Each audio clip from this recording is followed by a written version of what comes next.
we are. Hello, hello, here we are. Good afternoon, good morning, good evening, wherever you are around the world joining us here today for our weekly Women Let's Talk About It corner. Keeping it real, having candid conversations about women in business, female entrepreneurship. And today I'm pretty excited because we're going to be talking about pitching, why your pitch sucks, why you need to perfect your pitch. And not that we are pitch perfect. Well, I mean, we look picture perfect right now. But not that we're the experts here, but we're consumers. So at the end of the day, we actually are experts. Each and every single one of you who may be watching this live right now or watching the replay, you are the expert at pitching because you know why you buy, what makes you purchase, what makes you purchase again over and over and over again. And I think if we put ourselves in people's shoes and the consumer's perspectives, we can all get better at our pitch game. So I want to jump right into this conversation. Myself, Mary, and Camille, we're just here from that consumer perspective. We want to help you figure out how you can get better at pitching your products and services and just what has been our experience from the user experience and from that consumer perspective. So I'm going to pass the mic up. I know Mary, okay, let's jump into this. Mary, when I said, let's talk about pitching, and Mary's like, well, you know what? I'm not really one to tell you how you should pitch. And that's not really, and I'm like, yeah, but you're a consumer. And Mary, you brought up something like that made me think. And I think like that's a good place to start. I don't know. Let's jump into that.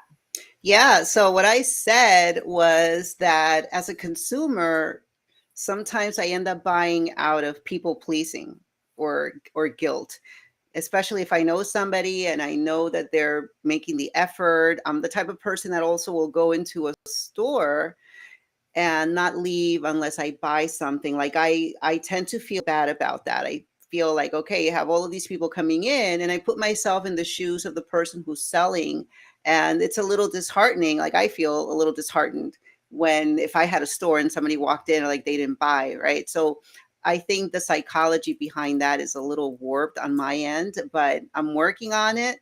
And yeah, I always thought that, like, okay, this person's like talking to me and I feel bad if I don't buy. But then there are times when I feel like I don't want to talk to the people anymore because of the way that they deliver, the way that they pitch. So I think it's a great conversation to have, and I would love to know how everybody else feels about this. Let me do a quick poll, ladies. Okay, Mary, you touched on two things that just made me laugh inside.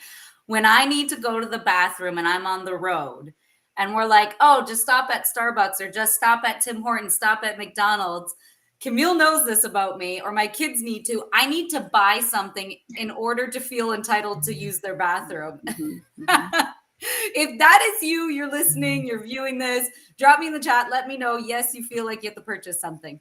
All right. And then the other thing that you said about that, have you ever, ladies, and this question's for you, Camille, Mary, and for me, have you ever realized when somebody has actually just bought something because they wanted to support you? I know we've all experienced that. I know people Mhm. have purchased Oh or, yeah. done something just to support me, right? Because they want to help me. Have you experienced that with your own clients or consumers ever? Yeah, with my products and in network marketing, of course. I have a huge audience, a lot of people that I know. So whenever I would have a new product or a new business that I was promoting, they'd be like, yeah, okay, I'll buy. And they did it because they wanted to support me, which is wonderful. So there's just so much that goes on there. What about you, Camille? Yes, first I have to touch on this. Right now, I am in a Starbucks because I just came from being a cheer mom, and I'm in the corner. I put baby in the corner because this mom is not buying anything because I'm sitting here. As a side note for you, Crystal. Um, You gotta go but buy a cookie. Go buy a cookie. I brought a tumbler that looks like it would be from Starbucks, and that's good enough. um, but I love that question that you asked because yes, absolutely. I have definitely had so many people, and I'm so honored and grateful, especially in the startup of my business, that was really there to support me. And you know what? That support also converted into great testimonials as well as even better referrals. So my Mhm. supporters became even better referrals for me, where I didn't have to pitch the way I would have if I didn't have that support.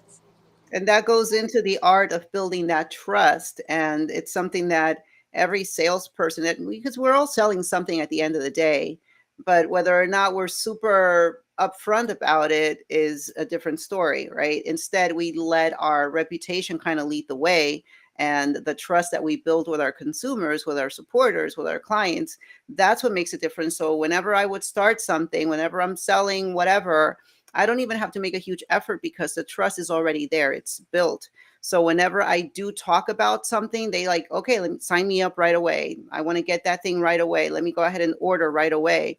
So really, as somebody who is maybe building a business, and if you're looking to sell a service or a product, think about that first, because a lot of the times people will lead with that sale. They want to sell you something right away.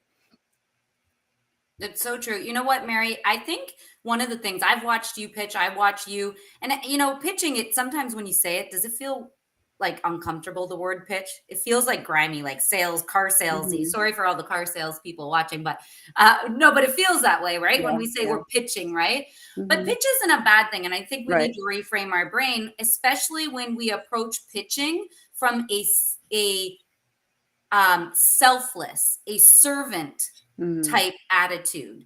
Yeah. And I think half the time when we suck at our pitch, it's because we're approaching it egocentrically.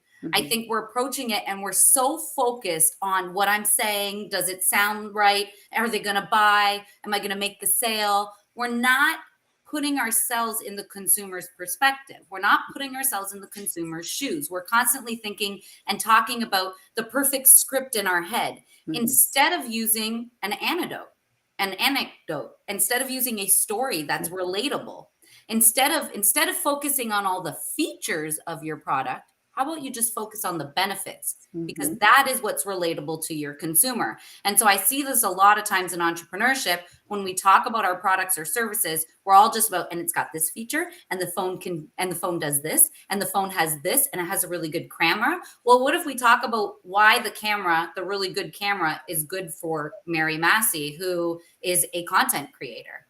We're going to explain why having an updated camera is a great feature, and what are the benefits to Mary. And I think if we Mhm. reverse engineer it as pitchers, and we Yeah. pitch with the benefits in mind to the potential consumer, then we'll start to perfect that pitch. I don't know what you think. Yeah, you nailed it right there, Crystal, because that's how I feel about pitches. I've been pitched to where I feel like as if I am being sold a dream that isn't even a dream that I even had. It's like they're pitching me what they believe I need. But when I get somebody that is actually hitting my pain points, like this is why your life will improve because, or anything that is going to be a pain that I'm suffering at that moment, right? Because remember, we're all in a business of problem solving. That's what businesses are. We solve a problem of the consumer. But when I am getting pitched just to buy something because that person needs to make that sale, it comes Mhm. off very ungenuine. And then again, it's not hitting those pain points. And that's where I feel a lot of people are missing the target on their pitch. They are coming up with their own pain points or their own benefits, or sorry, the features, without really emphasizing that individual benefit for that person that they're pitching to, or that audience. Yeah, there's a lot there to think about. And I think that when you're just starting out, of course, you're operating from that space of being a newbie in the industry. And what do you do? Like, what's the purpose of selling? It's to make money, plain and simple. Everybody wants to make money. So you have a product or a service. Okay, buy my product. Your approach is completely off. There's no building that rapport with the potential consumer or client. There's no leading them into the conversation. And I get it all the time on social media. People constantly pitching me their, because they see I'm a life coach and I have a lot of tips on wellness and all of that. They immediately pitch me their stuff. And I'm like, you don't even know me. You don't know if my values align with your company. So it's such a massive turnoff. So that's why there's a way of pitching, even if you're trying to position yourself as an expert and maybe go on a podcast like I talked about last week. Like there's an art form to it. And what do you do before you do anything like that? You research your potential consumer and then you provide them the value that they need in order to trust you, so that when you do make an offer, it's there, they're ready to buy from you. And when you're reaching out to people, let's say cold messaging, you build that rapport with them first. And some people can see right through it if you're not genuine. And some people will be like, oh, wow, tell me more, so there's definitely a little bit more finesse that a lot of people need. And it just comes with experience, and it comes with having an open mind and that thirst for growth and to get better at what you do so that you can have that success. It's like peeling the onion layers off. Okay, let's turn this to the anecdote part. Let's turn it to the storytelling piece, because in pitching, storytelling plays a part in it, right? If you can tell a story that connects with your audience, that's relatable, is important. However, then all of a sudden we see these kinds of stories happen. Have you felt overweight before? Do you want to lose that tummy roll? And now our storytelling isn't landing as much as it used to when you'd be able to pitch with that type of storytelling, because we're not peeling back the onions. I'm not talking about really, as a woman and being so vulnerable and authentic, why it matters to me and how it changed my life and how it can change somebody else's life. Because when we share our actual honest story, so I'm going to keep it real. I'm going to give an example about the mom link. I used to say, part of the pitch used to be like, entrepreneurship is lonely. Don't do it alone. Is that a true story? Heck yeah. Entrepreneurship is lonely, but it's not getting to the root. I got to do some work here, because that's not what's necessarily going to make someone see the value in joining a community like MomLink. Of course, entrepreneurship's lonely. So's motherhood. So's working in a job you don't like. So's being in a relationship you're not happy in. Anything can be lonely. So I need to get down to the root of what's really connecting people to the MomLink. And one of the things that I started when I communicate about the MomLink is what inspired me to really build this type of community. I was sick and tired of seeing women spend tens of thousands of dollars and being lied to, pay $10,000 and I'll blow up your business. All of a sudden, what happened, ladies? We saw it happen. Everybody resonated that, because we've all been there. It's a painful thing. And so that all of a sudden hit home. But I had to be willing enough to really dig deep in my own self on what was my experience that made me realize that entrepreneurship is lonely. And it's because somebody convinced me to spend the 10,000 or the 30,000, and it got me nowhere in life except back to square one.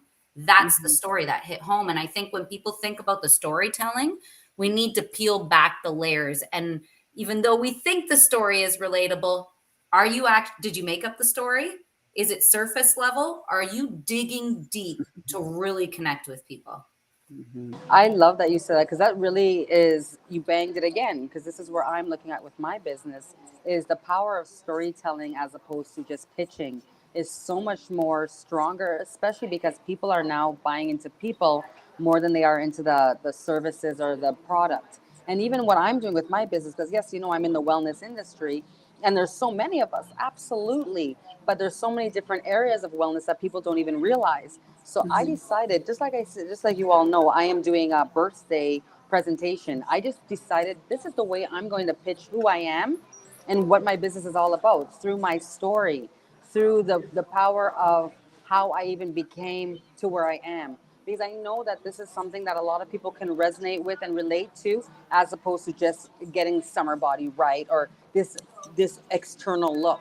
So it's really digging deep down into my own story and really showing people that, hey, I'm just like you, and also a work in progress always.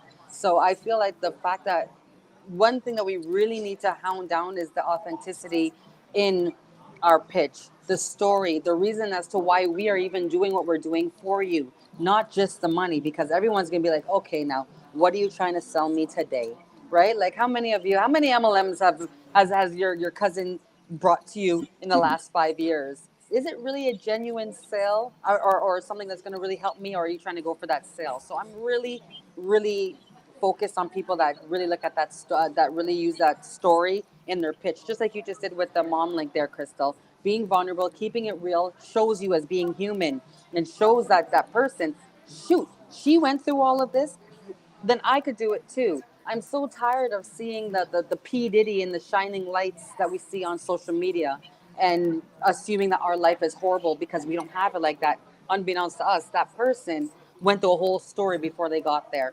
So I just wanted to say that part. I think it's power in the story and incorporating it within the pitch, within the pain points, and showing that you are a person or your product is an actual real substance for that individual. Yeah. And let me tell you something about the story, because a while back I did a training with Pete Vargas. I don't know if you know who he is. He is somebody that teaches people how to speak. And we did this whole challenge about telling your story, and how when you're trying to sell a service or a product, you should have three important stories, three parts of your life where you can make them super relatable to the service or product that you are trying to sell. And it's supposed to be captivating. It's supposed to have some sort of emotional connection. So the thing is that a lot of the times, and this is something that I always say, and whenever I would mentor my instructors, other Zumba fitness instructors or personal trainers or whatever, I would say to them, whenever you make that emotional connection with your participants, you have them right here, that you have them like in your front pocket, because they are always going to want to be around you. It doesn't matter what you teach or where you go, they will follow you because there's that emotional connection. So that's something that you also have to think about too when you're telling your story, when you're speaking for profit and all of that, is to make that emotional connection. Like, how can they relate to you? So depending on the crowd that you're talking to, you could have, for example, your story of entrepreneurship and how it is that maybe you went from being a stay-at-home mom, or you lost your job and you were so frustrated you didn't see your value anymore, and then all of a sudden you had this opportunity and you were completely, I don't know, scared, you were so fearful of it, but then you got the mentorship, you got a coach, you got somebody and made you see what was possible for you on the other side. Or maybe you tell a story about, like for me, I would always tell the story about my dad and how he was the one who inspired me to become an entrepreneur. And I use that story a lot. I used it a lot when building my network marketing business, and it worked, it worked, but I had to work on these three different types of stories that you can have in your arsenal, so that whenever the opportunity comes, you can pull that out and you can use it to relate to people so that you have that emotional connection. So think about those. You did something genius there, and I think you pulled it out about the art of pitching.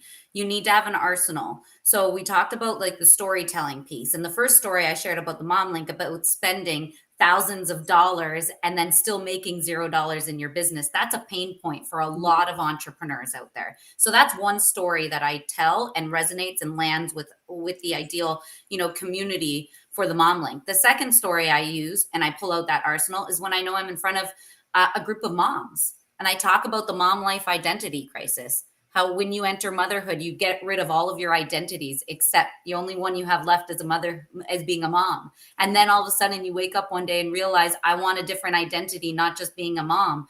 And then you have to go soul searching and figuring out, what is your project? What is your purpose? What is your passion? When I use that story, all of a sudden I've connected with every single mom out there, because I'm not the only one in the world who went through that identity crisis. And the other thing, so you have that arsenal of storytelling, which I think is genius.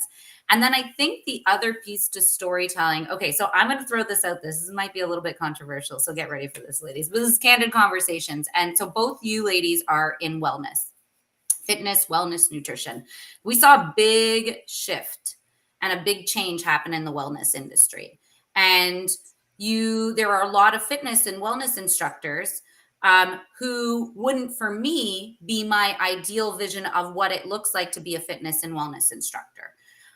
For me, my traditional mindset is somebody who is who's got all muscle tone, who clearly is like super fit and is walking that talk. But how come we live in a world today where people don't necessarily purchase from that, ripped, like, if I can say this in a politically correct way without, offending anybody, I'm just keeping it real. And I understand why. It's because they have a story that resonates with people. Mm-hmm. It's because they're authentic. It's because they're not saying, I'll teach you how to be a bodybuilder. I'll teach you how to be a mom who has to, every time we sit down, we got to go like this. So then, instead of saying, we're the waist trainer, and all of a sudden you'll wake up one day with an hourglass figure. Now we have women just keeping it real in the wellness industry and not saying, so I just wanted to put that out there because I see a big change and transition in the wellness industry, and it's actually working for some of these women who haven't been a fitness instructor their whole lives. But It Yeah, that I'll just go really quickly here. That is exactly my business line. That's that you just described. We got this because I am that person. I used to get very intimidated by going to somebody who was a lot younger than me or somebody who is my age but have been in the industry for 30, 40 years. And then I come along 5 years in, not looking the exact same. So a lot of what I do teach is through that body diversity, through my own story. But I did not, when I first initially started in this industry, I was just in it with and hiding my story because I was ashamed of it, thinking that nobody wanted to hear it. But in actuality, once I started speaking with my clients about this is who I am, this is what I do, and I've only been in the game since I was 38 years old, 37, 38 years old. That's when the referrals came. That's when they started to open up even more. Oh my gosh, Camila, this is blah, blah, blah. And then they stayed more in the programs. And I really found that when I started to be my own avatar, really be my own avatar and express that to my audience, it really made a huge transition within my industry. Well, within my business, I should say rather, because there's still different levels of wellness because it all goes on that individual and what that person's looking for, So right? Because I know, that goes to yeah. back to Mary's point then. When Mary said you have to find the emotional connection with your audience.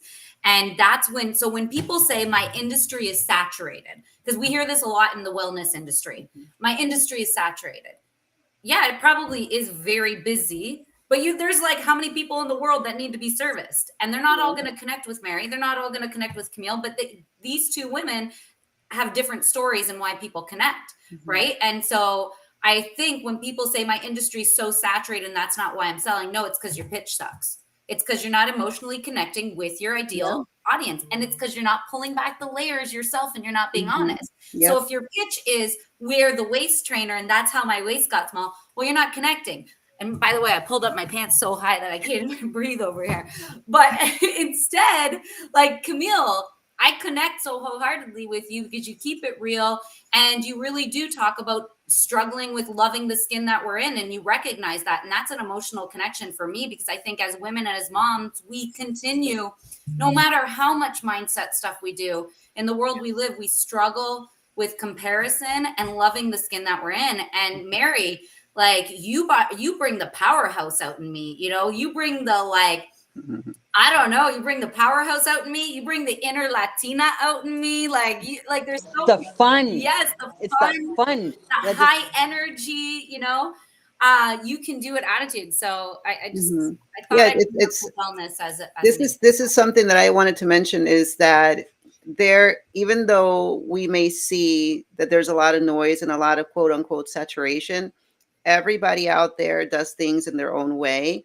And I truly believe that when you lead with the heart and you're super authentic and you show yourself raw and whatever, and you're not afraid to make mistakes in front of social media, in front of the people anymore, you're going to be more relatable. And when it comes to the wellness piece, there are a lot of women who look amazing now. And the reason why they're crazy successful is because they've taken people through their journey of when they were 60 pounds overweight, 70 pounds overweight. And of course, the people who are in that space are going to be like, wow, she's doing it. I can do it too. Maybe they're just a little bit heavier than she was when she started. And now she's built this massive empire. And then there are other people who are already in that fitness space and they just want to elevate a little bit more. They want to do more. They want to achieve something more. So there's somebody out there for everyone. And not every person is going to focus on fitness. Other people are going to focus a little bit more on nutrition. Other people are going to focus more on mindset, So there's so much there that really what I'm getting at is that it shouldn't deter you from putting yourself out there. Instead, look at what other people are doing and see what it is that you can pick up from that. Like, how can you incorporate some of that into what it is that you are doing, and then craft your own story, make it your own, and do it that way. Because there's like 5 Italian restaurants on the same block, really, and each one of them is a little bit different. So one of them focuses on sandwiches only. The other one will do, pastas and seafood. The other one might be a vegan Italian restaurant. So one of them has really good food while the other one has such great customer service. Even though their pasta is crap, you're going to go back because the experience. Oh my gosh. Right? That happens a lot.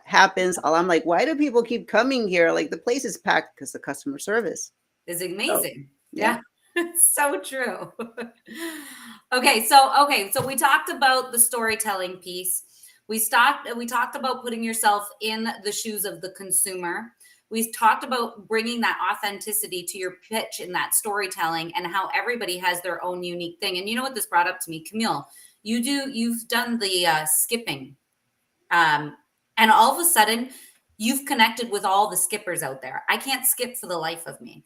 I can traditional skip, but not like that type of skipping. But do you know how many skipping people there are out there who that would be their jam? So you've just connected with a whole different population of people. So I think when we're pitching, we really need to be clear on who our ideal avatar is that we're speaking to. And we touched upon that when we said have an arsenal of stories that you're going to be using to relate to your audience. Okay, what else? We talked about features and benefits. Stop focusing so much on features. Stop telling me about what, all the different features of your water bottle that you're trying to sell. Like, oh, the water bottle stays colder. The water bottle is easy to open. The water bottle is easy to fill. Tell me why those features are beneficial to me. Focus on the what's in it for me aspects in your pitch. So don't tell me that your water bottle, it keeps your drink colder. Tell me why having a drink that stays colder longer matters to me. So tell me when I'm at a soccer game and it's blistering hot outside watching my kids, and my kid leaves my water bottle in the sun, it's not going to get hot. It's going to stay cold for up to 6 hours. That is a benefit to me. That's the difference between the feature and the benefit. And you need to be able to do this and actually write it down. So I think the other thing to pitching, ladies, is preparedness. I don't think we prepare enough. Yeah. We say, okay, I know the features and benefits. Now go and pitch. No. Did you write it down? And then when you wrote it down, did you take it to a focus group of people to test out your feature and benefits, to test out your pitch on people? Mm-hmm. Let me drop that there. Yeah, got to practice for sure, because with us, because we are in the environment that we're in and we're in this community, it's a lot, I don't want to say easier, because it's still always a little nerve-wracking to talk about what you do and go over certain things with people. I get it. But I think it's more feasible because we have that and we get the feedback right away, whereas other people may not. They're just testing the waters as they go along. And I think it's important always to understand your craft. Like, you can't fake something that you know inside and out, period. You cannot fake what you already know. So think about that too, because a lot of the times we go out there and we pretend to be something we are not. And I've seen it so many times, like, especially with all the things that are constantly coming up on social media and all the new technologies. Everybody's an expert at everything, and that's not how it is. And when you finally listen to them, you're like, wait a minute, that person's definitely reading off a script. I mean, come on, if you know your stuff, like we are here, I have no notes. Camille doesn't have any notes. Like, we're just here talking about what it is that we know from our own experience and perspective. Are we experts in the matter of pitching? Definitely not.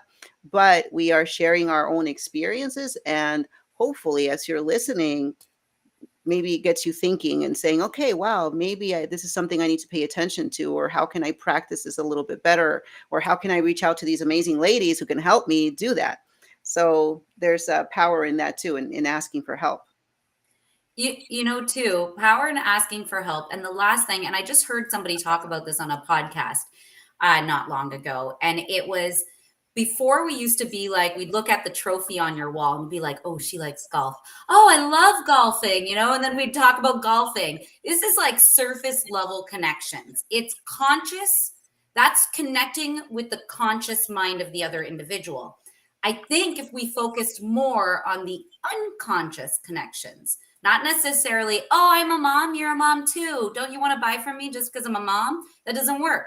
That's not why somebody's buying from you. They're not buying because you're a mom. They're buying, how about the unconscious connectors? So when I say unconscious connectors, I'm talking about body language. If you're showing up, and you need to be flexible when pitching, you need to know when to pivot your pitch. And we talked about this in the storytelling. Know who you're pitching to, so you bring the right arsenal, so you bring the right story. But the other piece to that is, if you're coming in with high energy, you're so like on top of the world, and your audience is a little bit more mellow and more chilled and more like laid back. They didn't come to be hyped and be in Mary's Zumba class. They came to sit back with a bag of popcorn and just be more relaxed today. Are you pivoting and using the unconscious connection to be strategic in your pitch. Does that make sense? Mm-hmm. Absolutely. Yeah, that's important. That's important to read the room, and it's important body language. There's just so much psychology that goes behind selling and pitching, what it is that you need to look for, the way that you should be sitting. Like, there's so much. There's actually a YouTube channel that I follow, and I believe it's called Charisma something or other. If anybody wants the link, let me know, because I can send it over. This is the second time I think I talk about it publicly, where you do learn how to speak, you learn how to make eye contact, you learn how to use your body in certain ways to convey a silent message. Like, all of these things are important to know. So if you are trying to pitch and trying to get your story across and trying to make a sale, how are you going to demonstrate that you are super invested in the person that you're talking to if you're not paying attention, if you're not super present, and if you're not using the words and the intonation that you need to use in order to connect? And how the other thing too that is super, super important when it comes to this is listening. Okay, like really paying attention to what people are saying. Listen to their story, because you could have something in mind that you want to say. This is why practice is so important. But if you don't stop and listen, I cannot tell you how many times I have gone with an idea of saying something where things were turned around, and I just had to listen. And in listening, people will tell you exactly what they need. And that's it. So there are times now when people will say, Mary, what do you do? I'd be like, what do you need? Tell me your story. Like, it's legit. Just tell me your story. And if I hear something there, chances are that there's something that I can offer to help them, because I'm listening more than I'm talking. Now, if you have a room full of people and you're the one speaking, that's a different story. But I would say that one-on-one connections, even if it's kind of like three people talking together, listen more. I tend to definitely listen more than I speak. And that's just my introverted nature to begin with. And I think that really does help me in the long run, because I'm more about the ear than and the observing than talking. So pay attention to what people are saying. 100%. Mary, that was such a good tip right there. And I encourage anybody listening to the replay, try that strategy that Mary just dropped right there. So simple, so easy. You don't have to be nervous about it. You just get on the phone call, say, hey, Camille, I'm not going to talk about it. You ask Camille, like, what can I help you with? Like, what do you need help with? Instead of you going in, assuming you know what they need help with and trying to service them before they ask you what they need help with. The other thing you said was the emotional intelligence piece. And I think you definitely need to have a high level of emotional intelligence to be successful at sales and pitching, right? Mm-hmm. You need to be able to listen. Okay. Give me a second here, okay? My son did the same thing. He actually stood in front of me, saying, he was rubbing his belly like. Mine always do that. Like it's a every day. Like mine's staring at me right now. This is a regular. It's so funny. thing. Can you imagine when our kids, like my son's 6, right? When he realizes, oh, you were going live, like you were live on like 18 different social media platforms at once. He was live. Real life right here. This is who we are, and we love it. Yeah, the emotional intelligence, I definitely think if you don't have a high level of emotional intelligence, then you can't do what Mary just said, active listening.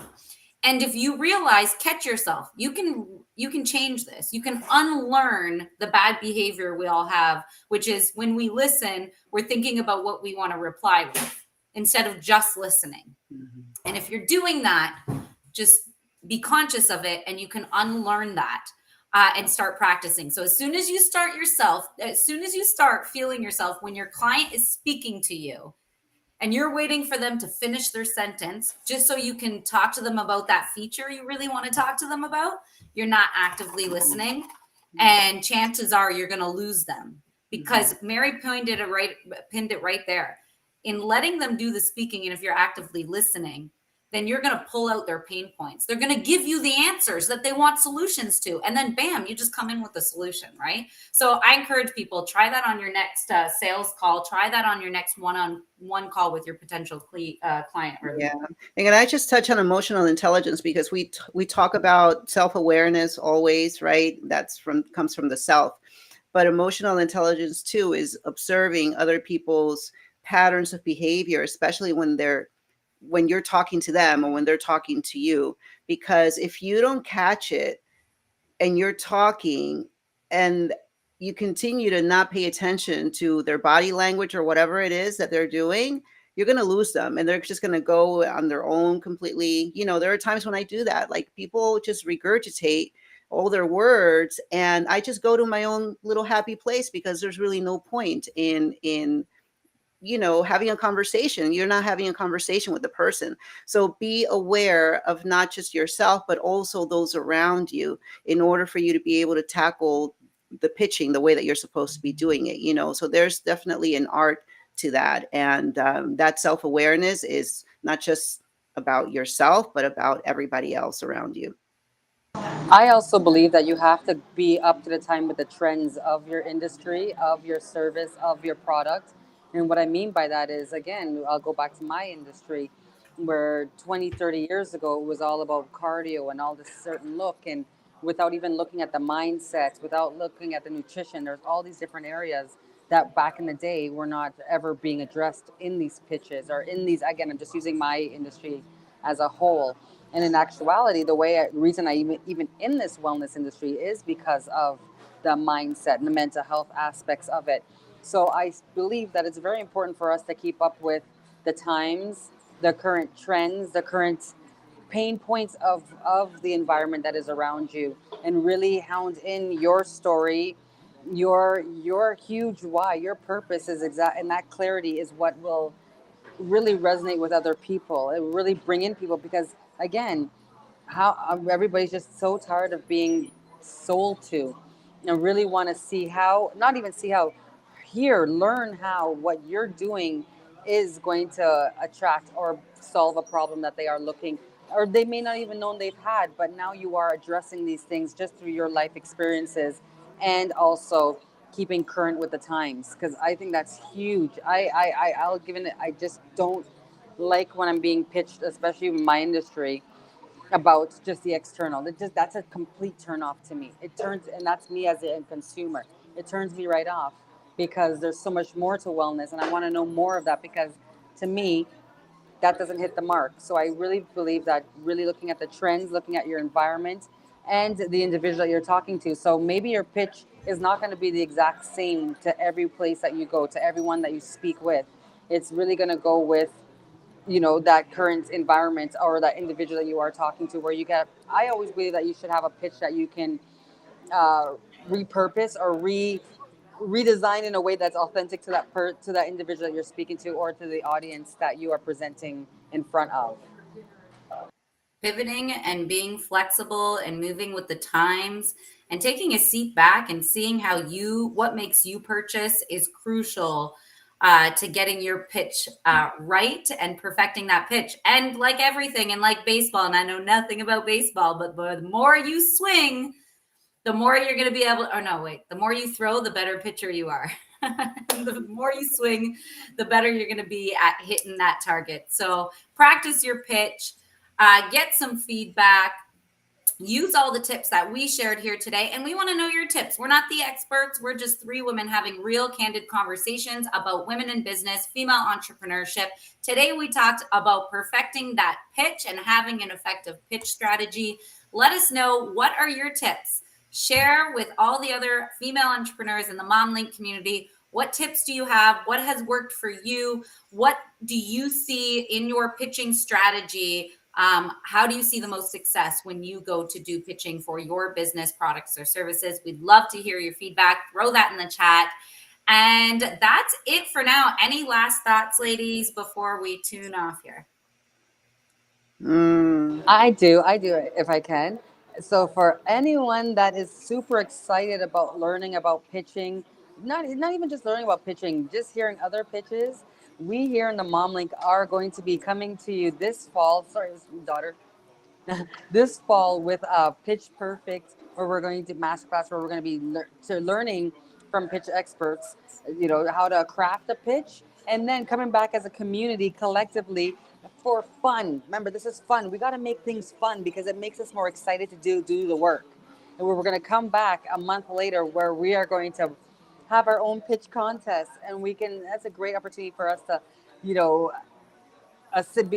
present what we have, as well as to get that great feedback from people that truly genuinely want to and are here to encourage and support you. Just same way as we talked about that support initially in this conversation earlier. We're doing the same here collectively as a community. So I'm super excited about that. I don't know if I announced it to you all ladies yet, but hi ladies. I have been putting together behind the scenes with another one of our amazing ambassadors. We've been in the talks this past week about really getting excited about learning how to really craft an amazing pitch and having fun with it. So coming soon. So you want to stay tuned, stick with us here in the Mom Link. Lots and lots and lots of fun things for us to collectively do together. That's my little 2 cents. Let's go. All right, everybody, join us on LinkedIn Live for our regular, or not LinkedIn Live, sorry, our LinkedIn audio room to network with other female entrepreneurs, to connect, collaborate, and open up your own doors of opportunities just by networking with other female entrepreneurs, happening in 5 minutes, 1 p.m. EST. We will see you there. Thanks for joining.